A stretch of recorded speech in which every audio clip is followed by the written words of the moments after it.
সেই দৃশ্যটি সত্যি অবিস্মরণীয়। লুসাইল স্টেডিয়াম জুড়ে উপচে পড়া হাজার হাজার দর্শক, মরুভূমির আকাশে জমকালো আতশবাজি আর ফুটবল ইতিহাসের অন্যতম সেরা ফাইনাল শেষে লিওনেল মেসির সেই বহুল প্রতীক্ষিত বিশ্বকাপ ট্রফি উঁচিয়ে ধরা। এক দশকের বেশি সময় ধরে কাতারের নেওয়া সব প্রস্তুতির এক নিখুঁত সমাপ্তি ছিল এটি। কিন্তু জাদুকরী সেই মুহূর্তটির পেছনের কাতারকে দিতে হয়েছিল এক বিশাল মূল্য। বিশ্বকাপের জন্য কাতার শুধু স্টেডিয়ামই বানায়নি, বদলে ফেলেছিল পুরো দেশটাকে। মরুভূমির বুক চিরে জেগে উঠেছিল নতুন সব রাস্তাঘাট, চমৎকার মেট্রো সিস্টেম, বিলাসবহুল হোটেল, বিমানবন্দর এবং 8টি বিশাল স্টেডিয়াম। ধারণা করা হয় বিশ্বকাপের এই পরিকাঠামো তৈরিতে কাতার প্রায় $200 বিলিয়ন বেশি খরচ করেছে, যা এই ফুটবল টুর্নামেন্টকে ইতিহাসের সবথেকে ব্যয়বহুল আসরে পরিণত করে। তবে মেসি ট্রফি উঁচিয়ে ধরার পর আর সব দর্শক ঘরে ফিরে যাওয়ার পর একটি বড় প্রশ্ন রয়ে গেল, বিশ্বকাপের পর এই বিশাল স্টেডিয়ামগুলোর আসলে কি হলো? এগুলো কি মরুভূমির বুকে এক পরিত্যক্ত স্মৃতিস্তম্ভে পরিণত হয়েছে, নাকি কাতারের মনে আগে থেকেই কোনো মহাপরিকল্পনা ছিল? চলুন শুরু করা যাক টুর্নামেন্টের মূল আকর্ষণ। লুসাইল স্টেডিয়ামকে দিয়ে প্রায় 28,000 দর্শক ধারণ ক্ষমতার এই স্টেডিয়ামে আর্জেন্টিনা ও ফ্রান্সের ফাইনাল সহ মোট 10টি ম্যাচ অনুষ্ঠিত হয়েছিল। ঐতিহ্যবাহী আরবীয় লণ্ঠন এবং কারুশিল্প থেকে অনুপ্রাণিত হয়ে এর সোনালী বাটির মতো ডিজাইনটি করা হয়। তবে বিশ্বকাপের পর এই স্টেডিয়ামটি অনেকটাই নিস্তব্ধ হয়ে পড়েছে। কাতার ভেবেছিল এর ভেতরে স্কুল, দোকান, অ্যাপার্টমেন্ট সহ এবং খেলার জায়গা তৈরি করে এটিকে একটি কমিউনিটি হাব বানাবে। আজকের দিন পর্যন্ত সেই পরিবর্তনের কাজ এখনো চলছে। মাঝে মধ্যে এখানে ফুটবল ম্যাচ বা কনসার্ট হলেও অনেকেই এটিকে যেভাবে একটি প্রাণবন্ত কেন্দ্র হিসেবে কল্পনা করেছিলেন তা এখনো পুরোপুরি হয়ে ওঠেনি। তবু কাতার কর্তৃপক্ষের দাবি, লুসাইল স্টেডিয়াম কোনো স্বল্পমেয়াদী প্রকল্প নয়, এটি তাদের একটি দীর্ঘমেয়াদী বিনিয়োগ। এরপর আসা যাক আল বাইত স্টেডিয়ামের কথায়, যা দেখতে সম্ভবত এই টুর্নামেন্টের সবথেকে দৃষ্টিনন্দন ভেন্যু ছিল। এর আকৃতিটি তৈরি করা হয়েছিল একটি বিশাল বেদুইন তাঁবুর মতো তৈরি করে, যা কাতারের যাযাবর ঐতিহ্যকে সম্মান জানায়। আল খৌর শহরে অবস্থিত এই স্টেডিয়ামটিতে বিশ্বকাপের উদ্বোধনী ম্যাচ সহ বেশ কয়েকটি নকআউট পর্বের খেলা অনুষ্ঠিত হয়েছিল। বিশ্বকাপের সময় এখানে প্রায় 68,000 দর্শক একসাথে খেলা দেখতে পারতেন। তবে টুর্নামেন্ট শেষ হওয়ার পর কাতার এর আসনের সংখ্যা উল্লেখযোগ্যভাবে কমিয়ে ফেলে। স্টেডিয়ামের ওপরের স্তরের আসনগুলো পুরোপুরি সরিয়ে ফেলা হয় এবং যেসব দেশের ক্রীড়া পরিকাঠামো দুর্বল তাদের সেগুলো অনুদান হিসেবে দিয়ে দেওয়া হয়। বর্তমানে আল বাইত স্থানীয় ফুটবল ম্যাচ এবং বিভিন্ন অনুষ্ঠানের জন্য ব্যবহৃত হচ্ছে।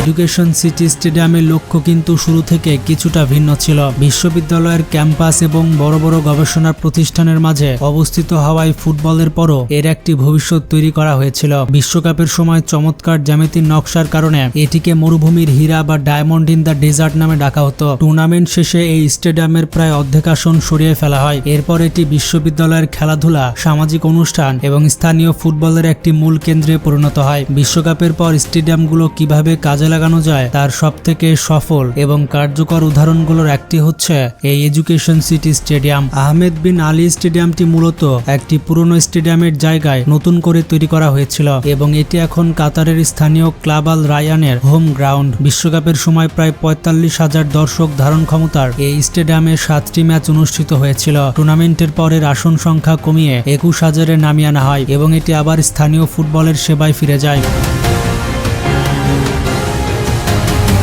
অন্যদিকে আল জানুব স্টেডিয়াম ছিল এই স্থাপত্য শৈলীর আরেকটি অনন্য নিদর্শন। প্রয়াত ইরাকি ব্রিটিশ স্থপতি জাহা হাদিদের ডিজাইন করা এই স্টেডিয়ামের বক্ররেখাগুলো তৈরি হয়েছিল ঐতিহ্যবাহী ধো নৌকার পাল থেকে অনুপ্রাণিত হয়ে। দোহার দক্ষিণে আল ওয়াকা শহরে অবস্থিত এই স্টেডিয়ামে বিশ্বকাপের 7টি ম্যাচ অনুষ্ঠিত হয়েছিল। পরবর্তীতে আসন সংখ্যা কমিয়ে এটিকে 20,000-এ আনা হয়, যা এখন স্থানীয় আল ওয়াকারা ক্লাবের হোম গ্রাউন্ড হিসেবে ব্যবহৃত হচ্ছে।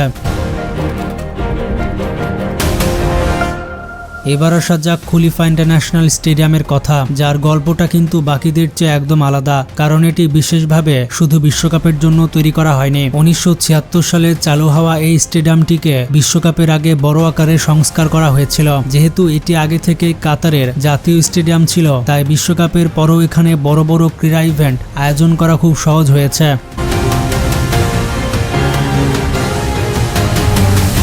সবশেষে আসে স্টেডিয়াম 974, যা পুরো বিশ্বকাপের মধ্যে সবথেকে উদ্ভাবনী এবং আলোচিত ভেন্যু ছিল। মোট 974টি শিপিং কন্টেইনার এবং মডুলার স্টিলের অংশ দিয়ে এটি তৈরি করা হয়েছিল। এই স্টেডিয়ামটির মূল বিশেষত্ব হচ্ছে টুর্নামেন্ট শেষে কাতার চাইলে এটিকে পুরোপুরি ভেঙে অন্য কোনো জায়গায় আবার নতুন করে জোড়া লাগাতে পারবে। এমনকি 974 নামটির পেছনেও একটি দারুণ কারণ রয়েছে। এটি একই সাথে যেমন ব্যবহৃত কন্টেনারের সংখ্যা প্রকাশ করে, তেমনি এটি কাতারের আন্তর্জাতিক ডায়ালিং কোডও বটে। বিশ্বকাপের সময় এই স্টেডিয়ামে 7টি ম্যাচ অনুষ্ঠিত হয়েছিল এবং এটি পরিবেশ বান্ধব ও সৃজনশীল প্রকৌশলের এক অনন্য প্রতীক হয়ে উঠেছিল। কিন্তু আসল পরিকল্পনা এবং সবার বিপুল প্রত্যাশা থাকা সত্ত্বেও স্টেডিয়াম 974-কে এখনো পুরোপুরি ভেঙে ফেলা হয়নি। দোহার সমুদ্র উপকূলে এটি এখনো আগের মতোই দাঁড়িয়ে আছে, যদিও বর্তমানে এটি প্রায় অব্যবহৃত এবং এর দীর্ঘমেয়াদী ভবিষ্যৎ এখনো অনিশ্চিত। কাতার কর্তৃপক্ষ অবশ্য এই জায়গাটির পূর্ণ ব্যবহার বা নতুন কোনো রূপ দেওয়ার ব্যাপারে আলোচনা চালিয়ে যাচ্ছে।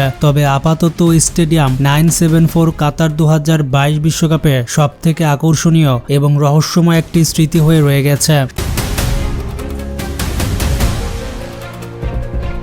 সবশেষে রয়েছে আল থুমামা স্টেডিয়াম। পুরো আরব বিশ্বে ব্যবহৃত ঐতিহ্যবাহী গাফিয়া টুপির আকৃতিতে অনুপ্রাণিত হয়ে এটি তৈরি করা হয়েছিল এবং এখানে 8টি ম্যাচ অনুষ্ঠিত হয়। বিশ্বকাপের পরের ধারণ ক্ষমতা কমিয়ে ফেলা হয় এবং স্টেডিয়ামের একটি অংশকে স্পোর্টস ক্লিনিক ও কমিউনিটি সেন্টারে রূপান্তর করা হয়। বর্তমানে এখানে স্থানীয় ফুটবল ম্যাচ এবং মাঝে মধ্যে কিছু আন্তর্জাতিক ইভেন্ট আয়োজন করা হয়। কাতারের অন্যান্য ভেন্যুর মতোই আল থুমামাকেও এমনভাবে ডিজাইন করা হয়েছিল যেন প্রয়োজনে এর আকার ছোট করা যায়, কারণ কাতার খুব ভালো করে জানতো যে তাদের স্থানীয় ফুটবলের দর্শক ধারণ ক্ষমতার জন্য এত বিশাল স্টেডিয়ামের কোনো প্রয়োজন নেই। তাই আপনি যদি এই 8টি স্টেডিয়ামের দিকে তাকান তবে একটি নির্দিষ্ট পরিকল্পনা পরিষ্কার দেখতে পাবেন। কাতার কখনোই আশা করেনি যে বিশ্বকাপের পর এই সব স্টেডিয়াম দর্শকে পূর্ণ থাকবে। পুরো দেশের জনসংখ্যা মাত্র 30 লাখের কাছাকাছি, তাই প্রতি সপ্তাহে 80,000 দর্শক টানতে পারে এমন কোনো বড় ফুটবল ক্লাবও তাদের নেই। আর ঠিক এই কারণে কাতার শুরু থেকে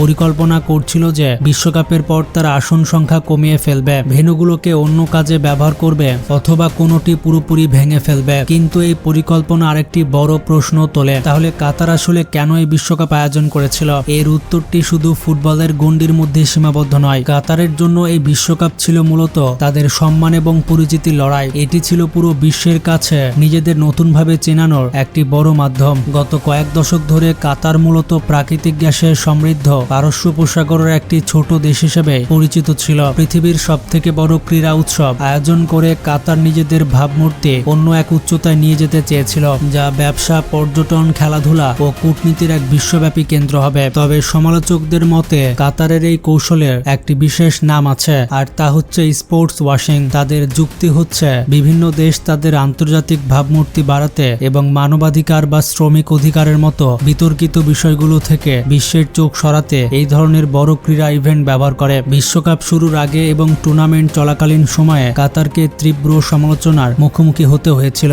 বিশেষ করে অভিবাসী শ্রমিকদের অধিকার এবং কিছু স্বাধীনতার উপরে নিষেধাজ্ঞার কারণে। তবে সমস্ত বিতর্ক সত্ত্বেও কোটি কোটি মানুষ এই টুর্নামেন্ট উপভোগ করেছে এবং অনেক দর্শনার্থী কাতার ঘুরে যাওয়ার পর তাদের আগের ধারণা পুরোপুরি বদলে গেছে। একই সাথে কাতার অর্থনৈতিক বহুমুখীকরণ বা অর্থনীতির বিকল্প উৎসের সন্ধানে কাজ করছিল। দেশটি ভালো করেই জানে যে প্রাকৃতিক গ্যাসের রাজস্ব চিরকাল তাদের টিকিয়ে রাখবে না। বিশ্বকাপ মূলত সেই পরিবর্তনের গতিকে আরো বাড়িয়ে দিয়েছে এবং কাতারকে বিশ্ব মানচিত্রে স্থায়ীভাবে জায়গা করে দিয়েছে এবং অনেক দিক থেকে তাদের এই পরিকল্পনা সফল হয়েছে। টুর্নামেন্টের পর সেখানে পর্যটকদের সংখ্যা ব্যাপকভাবে বৃদ্ধি পেয়েছে। কাতার এয়ারওয়েজ বিশ্বজুড়ে তাদের ব্র্যান্ডকে আরো শক্তিশালী করেছে। বিশ্বকাপের জন্য তৈরি করা দোহা মেট্রো এখন প্রতিদিন স্থানীয় বাসিন্দা এবং পর্যটকদের সেবা দিচ্ছে। এছাড়া ফর্মুলা 1 রেস থেকে শুরু করে বড় বড় ফুটবল টুর্নামেন্ট এবং আন্তর্জাতিক বিজনেস কনফারেন্সের মতো ইভেন্টগুলো এখন নিয়মিত কাতারে হচ্ছে। তো আশা করি বুঝতে পেরেছেন কাতারের স্টেডিয়ামগুলোর বর্তমান কি অবস্থা। ভিডিওটি সম্পর্কে মতামত থাকলে কমেন্টে জানান। তো আজকে এই পর্যন্তই, ভালো থাকবেন, টেক কেয়ার।